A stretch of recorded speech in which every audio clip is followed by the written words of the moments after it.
Okay, so this was what we talked about in the first lesson was a G tuning where we had the banjo tuned to G, it was tuned to D, G, B, D, those four notes with the fifth string being a G again. What I want to do is go into another tuning. This one is another real common tuning. It's called C tuning. And what you do to get that is you're going to tune the fourth string down from a D to a C. So if you're looking at a guitar fingerboard, you got a buddy with a guitar, you got one yourself, you fret the fifth string, the fifth string on your guitar with and that is the note C. So you can tune your fourth string on the banjo to that note. So it would be, I can do it by ear now, but that way it will match the third string at the fifth fret instead of at the fourth, at the seventh fret instead of the fifth fret.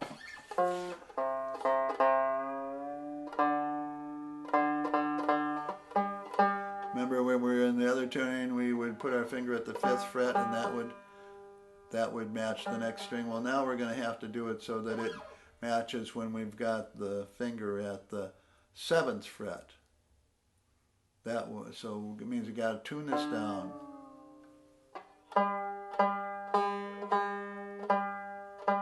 So now the seventh fret of the fourth string matches the third string open. Other than that, everything else stays the same. There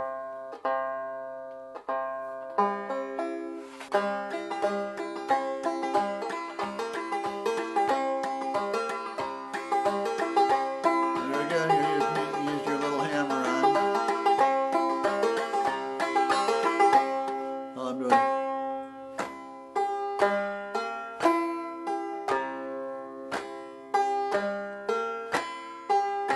I'm just using this, hitting the second string, third string hammer on, fourth string.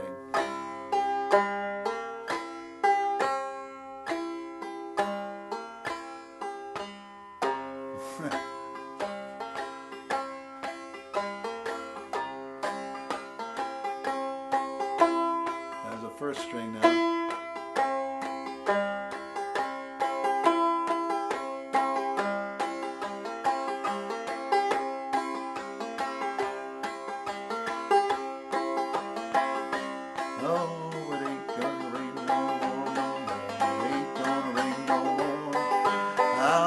Can I wash my neck? Ain't gonna rain no more. Well, the butterfly flits on wings of gold, Junebug wings of flame. The bedbug's got no wings at all, but he thinks they're just the same. Oh, ain't gonna rain no more, etc. and so forth. So that was just two chords. So you could, there's the two chords now for C. It's almost the same as G, except on the C chord, you don't need to cover the fourth string. You just hold these two down. The second string at the first fret, first string at the second fret, just like on the G chord tuning. And then you just leave this string open because it's tuned to C now. So that makes a C chord. Then the dominant chord, the seventh chord we talked about, is in key of C, C, D, E, F, G. It's a G seventh. So you put your second finger on the fourth string.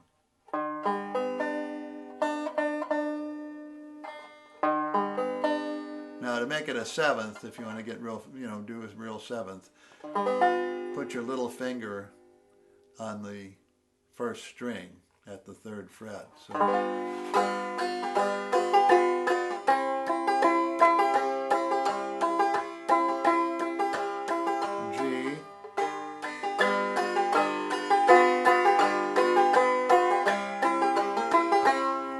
But if you don't want to use the 7th, that's okay. You can just do a G, it still works out fine. So just do C, and then do a G.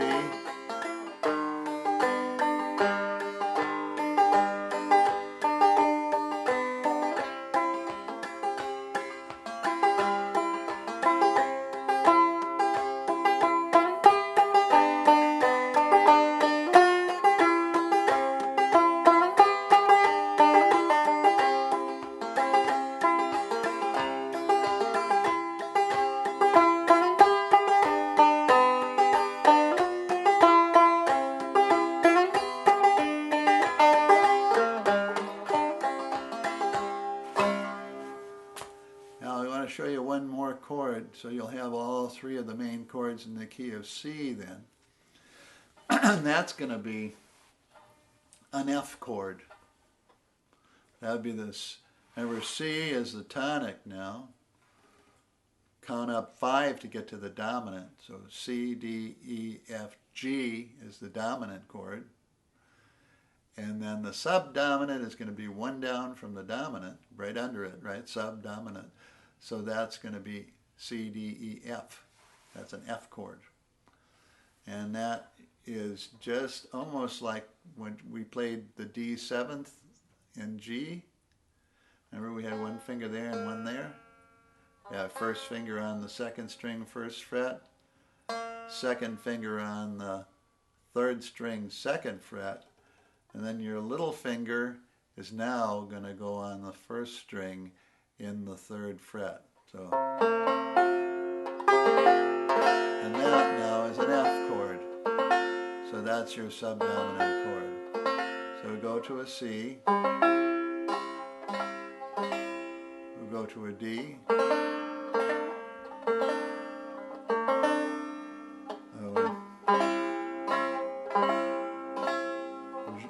G, C,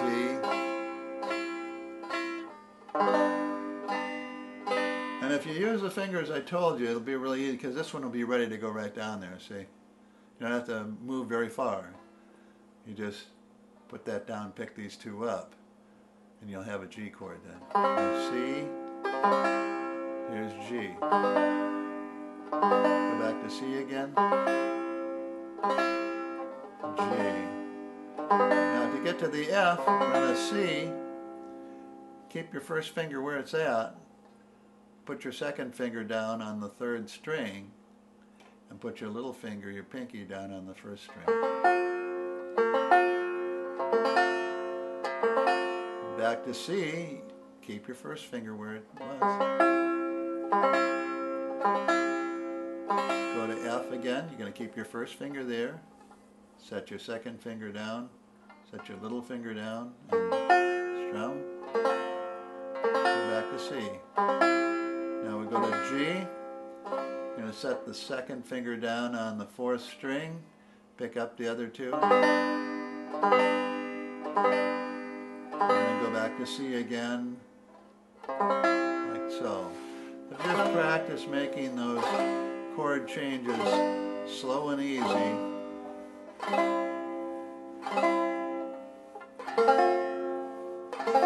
And do them at whatever speed you can do it so you don't have to stop and think about it too much. Of course, when you're first starting, you're going to have to stop and think about it, but try to move at a speed where you can play nice and smooth, and you'll learn real fast that way. And then you'll have 3 chords for the key of C, 3 chords for the key of G, and really, that's about all you need to play a whole bunch of folk music. Believe me, there's a million songs you can accompany yourself with now with just those 6 chords. And we'll put in some more as we go along, but we keep it pretty simple.